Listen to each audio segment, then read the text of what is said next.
Are you a dental hygiene student who's struggling to understand the difference between enamel hypoplasia and amelogenesis imperfecta? I'm a dental hygiene student. Let's talk about it. The difference between enamel hypoplasia and amelogenesis imperfecta is that imperfecta is inherited, so it's something that your parents brought down to you.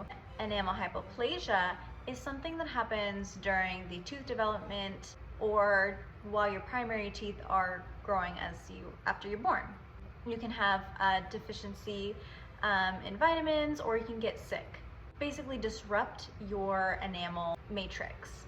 Different illnesses that can cause enamel hypoplasia are chickenpox, measles, and scarlet fever. This is an example of somebody who had a fever when they were younger, and it's like this. If somebody had a cavity on a baby tooth, then it can result in a Turner tooth, which causes the tooth to look like this and basically ruins the permanent tooth. Even enamel hypoplasia that happens when you ingest too much fluoride, this one is called molting. It kind of looks brown. This is when it is 4 times the amount of fluoride that they need. And fun fact, those who have fluorosis or molting enamel, they're a little bit more resistant to decay, but it doesn't mean that they're not ever going to get decay. Enamel hypocalcification is basically like fluorosis. That's like little white staining. Okay, and then this one happens when somebody has syphilis and the baby eventually gets it.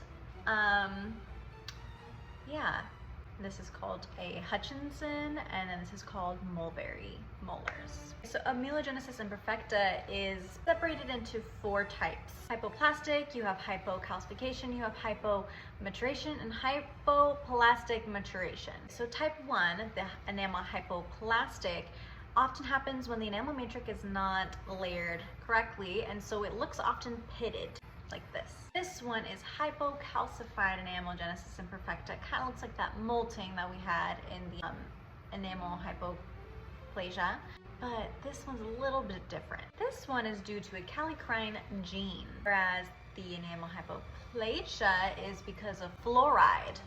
That's why there's molting, but this molting is because of the kallikrein gene.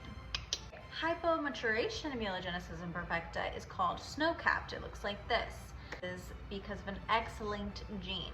It kind of looks like fluorosis, but it's not, because this one's a gene rather than fluoride. This time, as you see, it's mostly affected on those incisal thirds and then the occlusal cusps of the molars. And then the one that's combined, the type 4, the hypoplastic and hypomaturation, that's kind of linked to teeth that look like tarodont, where they look like little toruses.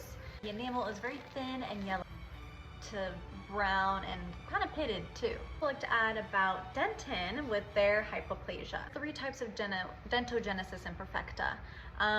The first type is the one we're going to talk about. The third type we're not going to talk about because apparently that only includes like a small portion of people who live in Maryland.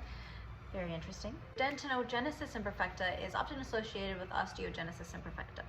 Dentogenesis imperfecta type 2 is associated with a hereditary that looks more opalescent and brown, like this. I hope you guys learned something, and it kind of made more sense that when you take your oral path exam about this. So yeah, have fun studying. I'll see you later. Bye.